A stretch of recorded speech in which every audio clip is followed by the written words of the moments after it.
Hello, good morning all of you. हाँ तो बच्चों, कैसी चल रही है पढ़ाई? पढ़ रहे हो ना अच्छे से? चैप्टर नंबर 13वां चल रहा है, उसका वीडियो नंबर 11वां या पार्ट नंबर 11वां आज हम बनाने जा रहे हैं। तो चलो पढ़ते हैं। कल क्या पढ़ा था हमने, थोड़ा सा मैं बताऊं। कल हमने पढ़ा था रोग के निवारण के जो सिद्धांत थे ना, वो पढ़े थे, या रोगों के निवारण की दो विधियां पढ़ी थी, जिसमें एक विधि कौन सी थी? सामान्य विधि थी, और दूसरी विधि थी विशिष्ट विधि। ये दो प्रकार की विधियां होती हैं, एक सामान्य विधि और दूसरी विशिष्ट विधि। ये हमें पढ़ना था। तो कल की जो क्लास हुई थी उसमें हमने सामान्य विधि को कंप्लीट किया था। जनरल कौन सी विधि है रोग से लड़ने की, उसमें क्या क्या था कि आप गंदे कपड़े नहीं पहनेंगे, गंदा पानी नहीं पिएंगे, भीड़ भाड़ वाले स्थान पर नहीं जाएंगे, जिस व्यक्ति के रोग है उसके संपर्क में कम रहेंगे, उसके कपड़े, उसके किताबें, उसकी चीज़ों का इस्तेमाल नहीं करेंगे। और सामान्य एक विधि ये भी है कि शरीर में कुछ ऐसी कोशिकाएं होती हैं जो रोग के प्रवेश करने पर उसको मार डालती हैं। वो सारा काम किसका था? वो हमारे प्रतिरक्षा तंत्र का था। तो हमारा प्रतिरक्षा तंत्र है, कुछ ऐसी कोशिकाएं बनाता है जिससे हमें रोगों से लड़ने की क्षमता मिलती है, ऊर्जा मिलती है। वो हमने पढ़ा। ये सारी सामान्य विधियाँ थी। आज हम पढ़ेंगे दूसरी विधि, विशिष्ट विधियाँ। चलो तो पढ़ते हैं उसके बारे में। अच्छा देखो, इसमें ये संक्रमण से बचने की सामान्य विधियाँ हैं। तो जो लास्ट क्लास में हमने पढ़ा वो संक्रमण से बचने की सामान्य विधियाँ। विशिष्ट विधियाँ क्या हैं? अब हम विशिष्ट विधियों के बारे में पढ़ेंगे। ये प्रतिरक्षा तंत्र के विशिष्ट गुणों से संबंधित हैं, जो प्राय रोगाणु से लड़ते रहते हैं। इसे समझने के लिए एक उदाहरण लेते हैं। तो संक्रमण से बचने की जो सामान्य विधि कैसी है, वो कैसे काम करती है, उसको तो हमने पढ़ा। विशिष्ट विधि क्या है, शरीर में कैसे काम करती है, इसे समझने के लिए हम एक एग्जाम्पल लेते हैं। एक बहुत अच्छा एग्जाम्पल दिया गया है चेचक के बारे में, उसको पढ़ते हैं। देखो ध्यान दीजिए सभी बच्चे। इन दिनों सारे विश्व में चेचक नहीं है, यानी फिलहाल चेचक रोग है वो नहीं है। पहले हुआ करता था, आजकल चेचक नहीं है। लेकिन 100 वर्ष पहले चेचक महामारी बहुत होती थी। ऐसी स्थिति में लोग रोगी के पास आने से डरते थे, क्योंकि उन्हें डर होता था कि उन्हें भी चेचक न हो जाए। और बिल्कुल डर तो बिल्कुल सही था ना, क्योंकि यदि किसी एक आदमी के रोग है तो रोग एक आदमी से दूसरे आदमी में फैल सकता है। तो वो सारे रोगों में ऐसे लोग डरते थे पहले, क्योंकि सारे रोग एक आदमी से दूसरे आदमी में नहीं फैलते हैं ना, क्योंकि सारे ही संक्रमणकारी रोग नहीं होते। मैंने आपको पहले ही बताया था चैप्टर में कि रोग दो प्रकार के होते हैं, एक तो एक दूसरे से फैलने वाले संक्रामक रोग, और दूसरे वे जो एक आदमी से दूसरे आदमी में नहीं फैलते, उन्हें असंक्रामक रोग कहते हैं। तो एक उदाहरण है ना, इन दिनों सारे विश्व में चेचक नहीं है, लेकिन 100 वर्ष पहले चेचक महामारी बहुत होती थी। ऐसी स्थिति में लोग रोगी के पास आने से डरते थे, क्योंकि उन्हें डर होता था कि उन्हें भी चेचक न हो जाए। लेकिन एक ऐसा भी वर्ग था जो चेचक से नहीं डरता था। यह वर्ग चेचक के रोगी की सेवा करता था। यह वह वर्ग था जिन्हें बहुत भयानक चेचक हुआ था, लेकिन फिर भी जीवित रहे, लेकिन उनके शरीर पर चेचक के बहुत से दाग थे। कितनी इंपॉर्टेंट बात बता रहा है। अर्थात यदि आपको एक बार चेचक हो जाए तो आपको चेचक रोग पुनः होने की संभावना नहीं होती। बहुत बढ़िया बात बताई है। तो बच्चों एक बात याद रखना है कि कुछ रोग ऐसे भी होते हैं जो जिंदगी में एक बार हो जाए तो फिर दोबारा नहीं होते। क्यों? क्योंकि शरीर उनके खिलाफ वो एंटीबॉडी बना लेती है, उस रोग के प्रति वो प्रतिरक्षा शरीर बना लेती है, फिर जिससे कि दोबारा रोग कभी ना हो। तो आपको क्या माइंड में है बच्चों? वे लोग जो चेचक के रोगियों से बिल्कुल नहीं डरते थे, वो उनका इलाज भी करते थे। वो लोग कौन थे? वे लोग वो थे जिनको जीवन में पहले कभी चेचक हुआ था, इसलिए एक बार होने पर उसी रोग से बचने की ये एक विधि है कि दोबारा वो रोग नहीं होगा। ऐसा इसलिए होता है कि जब रोगाणु प्रतिरक्षा तंत्र पर पहली बार आक्रमण करते हैं, अच्छे से ध्यान से सुनना बेटा और समझना। ऐसा इसलिए होता है कि जब रोगाणु प्रतिरक्षा तंत्र पर पहली बार आक्रमण करते हैं तो प्रतिरक्षा तंत्र रोगाणु की प्रतिक्रिया करता है और फिर इसका विशिष्ट रूप से स्मरण कर लेता है। स्मरण का मतलब होता है याद रखना, मेमोरी किसी चीज की। इस प्रकार जब वही रोगाणु या उससे मिलता जुलता रोगाणु संपर्क में आता है तो पूरी शक्ति से उसे नष्ट कर देते हैं। कितनी अच्छी बात है। वो कहते हैं ना कि एक बार धोखा खाया हुआ आदमी जिंदगी में संभल कर चलता है, वो दोबारा धोखा नहीं खाता। वैसी ही बात यहाँ पर है कि यदि शरीर में कोई ऐसा रोगाणु एक बार प्रवेश कर गया तो शरीर का प्रतिरक्षा तंत्र की कुछ कोशिकाएं हैं उसे याद रख लेती हैं, हाँ कि हाँ एक बार तो आ गए, लेकिन ऐसे रोगाणु या कीटाणु या जीवाणु या विषाणु शरीर में दोबारा आएंगे तो हम उनके प्रति एंटीबॉडी बनाएंगे, उन्हें नष्ट कर देंगे। इसलिए कुछ रोग हैं वो जीवन में एक बार होते हैं, वो दोबारा नहीं होते। वही रोगाणु या उससे मिलता जुलता रोगाणु जब शरीर के संपर्क में आता है तो पूरी शक्ति से उसे नष्ट कर देता है। इससे पहले संक्रमण की अपेक्षा दूसरा संक्रमण शीघ्र ही समाप्त हो जाता है। इसलिए बुखार है वो दोबारा होगी, या बहुत सारी बीमारियां हैं जो दोबारा होंगी वो बहुत जल्दी ठीक हो जाती हैं, क्योंकि शरीर को पता रहता है कि ये जीवाणु या ये रोगाणु किस प्रकार से हमारे शरीर को नुकसान पहुंचाएंगे। ये प्रतिरक्षाकरण के नियम का आधार है कि शरीर है वो रोगों से किस प्रकार से बचाता है। इसका मुख्य आधार नियम क्या है? प्रतिरक्षाकरण के नियम का मुख्य आधार कि शरीर में कुछ ऐसी कोशिकाएं होती हैं जो रोगाणुओं को पहचान लेती हैं, उनकी संरचना को याद रखती हैं, उन्हें स्मरण करके रखती हैं कि ऐसे रोगाणु यदि दोबारा शरीर में प्रवेश करेंगे तो उन्हें नष्ट कर दिया जाएगा।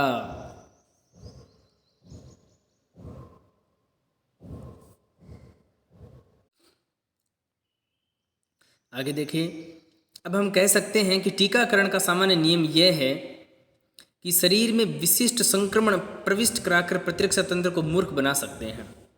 अब हम कह सकते हैं कि टीकाकरण का सामान्य नियम यह है कि शरीर में विशिष्ट संक्रमण प्रविष्ट कराकर प्रतिरक्षा तंत्र को मूर्ख बना सकते हैं। वह उन रोगाणुओं की नकल करता है जो टीके के द्वारा शरीर में पहुँचे हैं। ये वास्तव में रोग उत्पन्न नहीं करते, लेकिन ये वास्तव में रोग उत्पन्न करने वाले रोगाणुओं को उसके बाद रोग होने से रोकते हैं। तो बेवकूफ़ बनाया जा सकता है क्या शरीर को? क्योंकि शरीर की कुछ कोशिकाओं का क्या नियम है बेटा, वो उनको याद कर लेती हैं रोगाणुओं को, जो दोबारा प्रवेश करेगा तो फिर उसको मार डालेंगी। हम टीका लगाएंगे और उस टीके में वैसे के वैसे नकली रोगाणु शरीर में डालेंगे, तो नकली रोगाणुओं को देखकर शरीर में प्रतिरक्षा बन जाएगी, मजबूती बन जाएगी, लेकिन वो जो नकली रोगाणु होंगे वो शरीर को नुकसान नहीं पहुंचाएंगे। तो हम ऐसा करके भी शरीर के प्रतिरक्षा तंत्र को मूर्ख बना सकते हैं। यानी उसको मूर्ख बनाने का मतलब प्रतिरक्षा तंत्र को हम चाहकर भी मजबूत कर सकते हैं। ये हमारे हक में है, ये हमारे हाथ में है। तो वर्तमान में देखो इस प्रकार की टेक्निक भी होती हैं कि कुछ ऐसी टेबलेट्स बॉडी के अंदर डाली जाएं जिससे कि शरीर मजबूत हो जाएगा। चलो अगले पन्ने में देखते हैं क्या है। ये देखो एक प्रतिरक्षा से संबंधित एक कुछ टिप्पणी है जो बॉक्स में बनाई गई है, कुछ चित्र भी दिखाए गए हैं। देखो प्रतिरक्षा ऊपर टॉपिक का नाम लिखा हुआ है। परंपरा के अनुसार भारतीय तथा चीनी चिकित्सीय के तंत्र में कभी कभी जानबूझकर चेचक से पीड़ित व्यक्ति तथा स्वस्थ व्यक्ति की त्वचा को आपस में रगड़ते थे। उन्हें क्या हुआ मतलब बेटा, कभी कभी जानबूझकर भी चीनी में और भारत के जो लोगों में चेचक से पीड़ित व्यक्ति और स्वस्थ व्यक्ति की त्वचा को आपस में रगड़ते हैं या रगड़ते थे। उन्हें इसी ऐसा आशा थी कि इसके कारण से चेचक के मंद रोगाणु स्वस्थ व्यक्ति के शरीर में रोग के प्रति प्रतिरोधक क्षमता उत्पन्न कर देंगे। बहुत अच्छी बात है। पुराने ज़माने में ऐसी विधियां काम में ली जाती थी कि एक व्यक्ति के रोगी है, एक स्वस्थ व्यक्ति है, उसकी त्वचा को रगड़ा जाता था जिससे कि रोगाणु प्रवेश कर सकें और शरीर उसके प्रति क्या है, वो एंटीबॉडी। अच्छा, कैसे? एकदम स्वस्थ व्यक्ति को नहीं बेटा, एक आदमी जिसके चेचक हो गया, दूसरे के हो रखा है, एक के जिसके चेचक हो गया और वो ठीक भी हो गया, और एक के अभी अभी चेचक हुआ है, तो जिसके अभी अभी चेचक हुआ है उसका शरीर पहले वाले के रगड़ेंगे ताकि उसके तो कभी जीवन में दोबारा ना हो। 200 वर्ष पूर्व एक इंग्लिश चिकित्सक, एक अंग्रेजी वैज्ञानिक जिसका नाम एडवर्ड जेनर था, क्या नाम था बेटा? एडवर्ड जेनर था, ने पता लगाया कि ग्वाले जिन्हें गोचेचक हुई, ग्वाले बेटा कौन होते हैं? गायों को चराने वाले, ग्वाले गौपालक अलग है, ग्वाले गायों को चराने वाले, जिन्हें गो चेचक हुई उन्हें महामारी के समय भी चेचक नहीं हुई। तो गोचेचक में कुछ ऐसे लोग थे जिनके पहले चेचक हो रखा था और फिर चेचक नाम की जब महामारी फैली तो उनके चेचक नहीं हुआ। गोचेचक मंद रोग है। जेनर ने जानबूझकर लोगों को गोचेचक दिया। जैसा कि तस्वीर में दिखाया गया है। इससे उन्होंने पाया कि अब वे लोग चेचक के प्रतिरोधी हैं। इसका कारण यह है कि चेचक का बैक्टीरिया गौ चेचक के वायरस का निकट संबंधी है। लैटिन में कव गाय का अर्थ है वाक्का तथा काउपॉक्स यानी गौ चेचक का अर्थ है वैक्सीनिया। इस आधार पर वैक्सीन अर्थात टीका शब्द आया है, जिसका हम आजकल उपयोग करते हैं। तो एक बात बेटा, टीका है ना, टीका इसे अंग्रेजी में वैक्सीन कहते हैं और वैक्सीनेशन शब्द हो जाएगा टीकाकरण। तो टीका शब्द सबसे पहले किसने दिया? एडवर्ड जेनर ने। किसने दिया? जेनर ने। एडवर्ड जेनर वैज्ञानिक ने सबसे पहले टीका शब्द का इस्तेमाल किया। कहाँ से बनाए थे बेटा चेचक के टीके? तो इसको हम फादर ऑफ वैक्सीनेशन, टीकाकरण का जनक भी मानते हैं एडवर्ड जेनर को, जो कि एक इंग्लिश चिकित्सक था। तो चेचक के टीके की खोज किसने की? एडवर्ड जेनर ने की थी। कहाँ का था बेटा? एक अंग्रेजी यानी इंग्लिश ब्रिटिश का एक डॉक्टर था, जिसने गौ चेचक से संबंधित क्या डाले एक टीका बनाया था। तो इसलिए टीका नाम सबसे पहले किसने दिया? एडवर्ड जेनर ने। टीकाकरण की एक विज्ञान होती है, इसका हम जनक भी मानते हैं इसको। चलो कुछ चीज़ें और हैं इस पाठ के अंदर, उसको हम और पढ़ लेते हैं बेटा। पाठ यहाँ पर ख़त्म होगा फिर।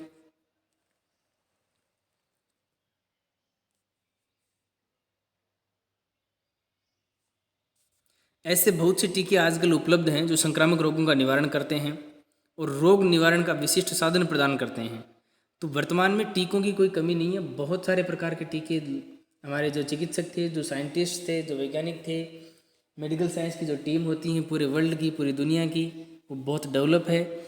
बहुत प्रकार के टीके बना लिए गए हैं, जैसे कि टिटनस, डिप्थीरिया, कुकर खांसी, टिटनस, डिप्थीरिया, कुकर खांसी, चेचक, पोलियो आदि के टीके उपलब्ध हैं। ये बच्चों की संक्रामक रोगों से रक्षा करने के लिए सरकारी स्वास्थ्य कार्यक्रम हैं, यानी सरकार द्वारा ये कार्यक्रम चलाए जाते हैं जिसमें बच्चों के स्वास्थ्य का ध्यान रखा जाता है, जिसमें इन रोगों के टीके लगाए जाते हैं। अच्छा, छोटे बच्चों में कोई पोलियो, कोई चेचक का तो टीका होता ही नहीं, मतलब रोग होते ही नहीं है, फिर भी क्यों लगाते हैं? वो टीके इसलिए लगाते हैं ताकि शरीर में रोग प्रतिरोधक क्षमता बनी रहे।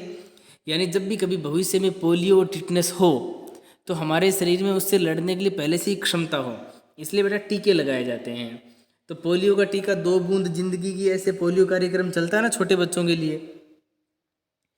वो क्यों चलता है? क्योंकि उसमें पोलियो के ऐसे वायरस बॉडी में डाल दिए जाते हैं, वो ये याद रखते हैं कि जब ऐसे ही वायरस बॉडी में दोबारा आएंगे तो हम उसके खिलाफ एंटीबॉडी बनाएंगे और उन्हें शरीर से निकाल देंगे। तो वर्तमान में जो टीके लगते हैं वो कौन कौन से हैं? मेन टीकों की बात करें, छोटे बच्चों में, प्रेग्नेंट महिला में भी लगते हैं। टिटनस, डिप्थीरिया, कुकर खांसी, चेचक, पोलियो आदि के टीके लगाए जाते हैं। ऐसे कार्यक्रम तभी सफल होते हैं जबकि ऐसी स्वास्थ्य सुविधाएं सभी बच्चों को प्राप्त हों। ये कार्यक्रम कब सफल होते हैं बेटा? सरकार के द्वारा ये कार्यक्रम चलाए जाते हैं कि जिससे कि किसी व्यक्ति को पोलियो, टिटनस, डिप्थीरिया ऐसे पुराने जो रोग हैं वो ना हो। क्या आप इसका कारण सोच सकते हैं कि ऐसा क्यों होना चाहिए? क्यों करते हैं बेटा ऐसा? सरकार ऐसे टीके क्यों लगाती है? क्योंकि देश का विकास हो, बच्चे आगे बढ़ें, सबका भविष्य अच्छा हो, सारे लोग हैं वो स्वस्थ रहें। हेपेटाइटिस के कुछ वायरस, जिससे पीलिया होता है, पानी द्वारा संचारित होता है। हेपेटाइटिस एक रोग है। हेपेटाइटिस बेटा कई प्रकार के होते हैं, हेपेटाइटिस ए, बी ऐसे करके। तो हेपेटाइटिस के कुछ वायरस ऐसे हैं जो पीलिया, जॉन्डिस रोग फैलाते हैं, पानी द्वारा फैल जाते हैं। किसके द्वारा फैल जाएंगे? पानी द्वारा। हेपेटाइटिस ए के लिए टीका उपलब्ध है। हेपेटाइटिस ए के लिए टीका उपलब्ध है, लेकिन देश के अधिकांश भागों में जब बच्चों की आयु 5 वर्ष हो जाती है, कितनी? 5 वर्ष, तब तक हेपेटाइटिस ए के प्रति प्रतिरक्षी हो चुका होता है। तो 5 वर्ष से पहले ही हेपेटाइटिस ए के टीके लगाए जाते हैं। इसका कारण यह है कि वह पानी के द्वारा वायरस के प्रभाव में आ चुका है।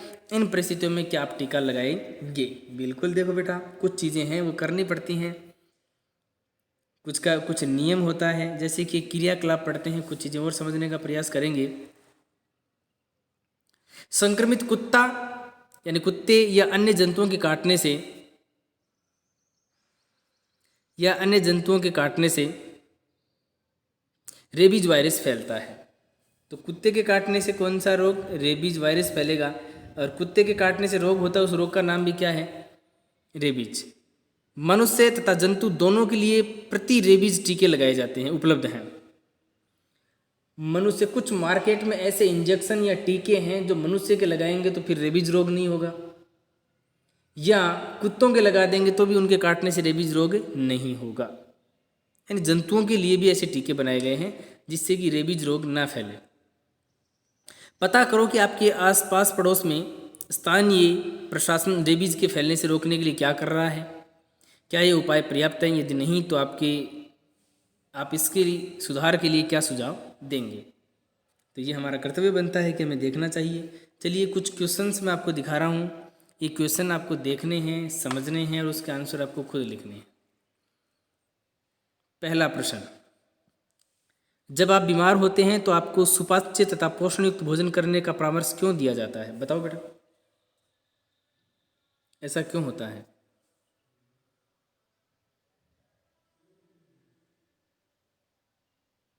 जब आप बीमार होते हैं ना तो आपको सुपाच्य का मतलब जल्दी से पच जाए, आसानी से पच जाए, पोषण युक्त जिसमें सारी चीज़ें हों, अच्छा भोजन हो, उसका परामर्श क्यों देते हैं। क्योंकि बेटा ऐसा करने से शरीर का प्रतिरक्षा तंत्र मजबूत होता है, रोगों से लड़ने की क्षमता बढ़ जाती है, आप पावरफुल हो जाते हो। इसलिए जब आप बीमार होते हो तो डॉक्टर आपको यही कहता है कि अच्छा भोजन लो जो जल्दी से पच जाए, जिसका आपको शरीर को ऊर्जा ज़्यादा मिले, इसलिए। दूसरा सवाल, संक्रामक रोग फैलने की विभिन्न विधियां कौन कौन सी हैं। संक्रामक रोग, ऐसे रोग जो एक आदमी से दूसरे आदमी में फैल सकते हैं, उसकी क्या विधियां हैं। वो रोग गंदे पानी से भी फैल सकते हैं बेटा, वो गंदी हवा चलने से भी फैल सकते हैं, पर्यावरण प्रदूषण से भी फैल सकते हैं, वो रोग भीड़ भाड़ वाले इलाके में जाने से भी फैल सकते हैं, और रोगी के संपर्क में स्वस्थ व्यक्ति आ जाएगा तो भी फैल सकते हैं। तो संक्रामक रोग एक आदमी से दूसरे आदमी में कई तरीके से फैल सकते हैं, वायु द्वारा, जल द्वारा, भीड़ भाड़ वाले इलाकों में, या ऐसे बहुत सारे इसके कारण हैं कि वो फैल सकते हैं। तीसरा सवाल, संक्रामक रोगों को फैलने से रोकने के लिए आपके विद्यालय में कौन कौन सी सावधानियां आवश्यक हैं। विद्यालय में देखो बेटा, पानी जहाँ नल लगा रहता है वहाँ पर सभी बच्चे पानी पीते हैं, आपको नल को थोड़ा साफ करके पानी पीना चाहिए। जिस जगह पर बैठते हो वो भी साफ होनी चाहिए, अपने जो सामान है उसकी रक्षा करनी चाहिए, दूसरे बच्चों के या रोगी बच्चों के संपर्क में नहीं आने देनी चाहिए। कुछ अपनी ही सावधानियाँ होती हैं संक्रामक रोगों से बचने के लिए। आप मास्क लगा कर बैठ सकते हैं, है ना, सैनिटाइज़र, जो कि फ़िलहाल के यदि हिसाब से देखा जाए तो बचा जा सकता है। सवाल चौथा, प्रतिरक्षीकरण क्या है। प्रतिरक्षीकरण शरीर में प्रतिरक्षा उत्पन्न करने की क्षमता या जो प्रक्रिया है उसे प्रतिरक्षीकरण कहते हैं। यानी बाहर से कुछ ऐसे पदार्थ शरीर के अंदर डाल दिए जाएं जिससे कि प्रतिरक्षा बन जाए या बनी बनाई प्रतिरक्षा मजबूत हो जाए, इसी क्रिया को प्रतिरक्षीकरण कहते हैं। तो एंटीबॉडी का बनना, प्रतिरक्षीकरण का मतलब क्या होता है, एंटीबॉडी का बनना, और इम्यूनीकरण कह सकते हैं ना इसको, वैसे ही। पांचवा सवाल, आपके आसपास में स्थित स्वास्थ्य केंद्र में टीकाकरण के कौन कौन से कार्यक्रम उपलब्ध हैं। आपके क्षेत्र में कौन कौन सी स्वास्थ्य संबंधी मुख्य समस्या है। तो ये तो अब अपने जो आंगनवाड़ी केंद्र है या स्वास्थ्य केंद्र होते हैं ना, वहाँ से पता करना होता है कि वहाँ पर टीके, देखो एक टीका तो सब जगह लगता है ना, पोलियो का टीका लगता है, टिटनस, डिप्थीरिया, ये टीके तो सब जगह लगते हैं। समस्या कौन कौन सी है, कौन से टीकों की व्यवस्था नहीं है या है, ऐसी चीज़ें हमें वहाँ से पता करनी होती हैं। तो इस प्रकार से ये कुछ सवाल थे। अगले वीडियो के अंदर हम इस पार्ट से संबंधित कुछ और सवाल करेंगे। तो एक बार तो आप इन सवालों के ये कुछ स्क्रीनशॉट ले लीजिए ताकि आप दोबारा इसको हल कर सको बेटा। अच्छे से सवालों को नोट कर लो, फिर इनको हल करना। तो पहला, दूसरा और तीसरे कुछ सवाल हैं ये आप पढ़ेंगे, फिर चौथा और पांचवा जो सवाल है आप इसको भी पढ़ेंगे। कुछ इम्पोर्टेंट चीज़ें थी ना, वो चेचक वाला, प्रतिरक्षा वाला, एडवर्ड जेनर वाला, तो मैं उसको भी आपको दिखाई दे रहा हूँ। ये देखो, एडवर्ड जेनर की बात की जा रही थी। अच्छा, यहाँ पर नाम आया था ना, ये पोर्शन थोड़ा इसका स्क्रीनशॉट ले लीजिए, कुछ प्रश्न यहाँ से बना लीजिए। एडवर्ड जेनर की बात की जा रही थी। ठीक है बेटा, तो इस प्रकार से हम इसी चैप्टर को यहीं पर ख़त्म करते हैं। आप अच्छे से पढ़ाई कीजिए। Best of luck, bye.